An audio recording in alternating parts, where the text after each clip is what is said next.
Hi mga ka-Hackstyle! Mapagpalang araw. For today's video ay tuturo ko sa inyo kung paano lagyan ng password ang ating mga cellphone kung halimbawa magto-turn off. Ibig sabihin, kapag bago patayin yung ating cellphone o i-turn off ay kailangan muna maglagay ng password. Ito ay para hindi ma-turn off yung ating cellphone kung halimbawa may magnakaw o may kumuha, hindi niya ma-turn off yung ating cellphone kung hindi niya malagay ang tamang password.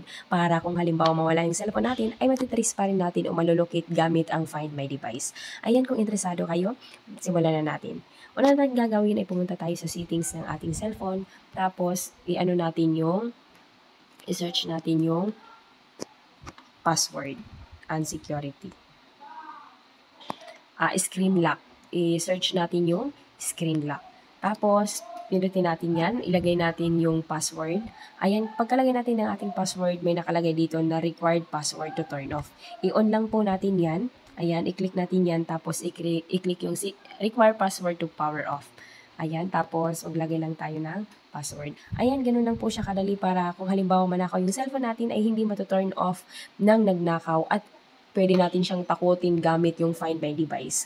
Ayan, kung katulad ng in-upload ko dito na video na gamit ang Find My Device or Google email natin ay pwede nating takutin at i-trace yung cellphone natin na wala. Kailangan hindi ma-turn off yung ating cellphone. Ayan, ganun lang po siya kadali. Sana nakatulong ang video ito. Thank you, God bless!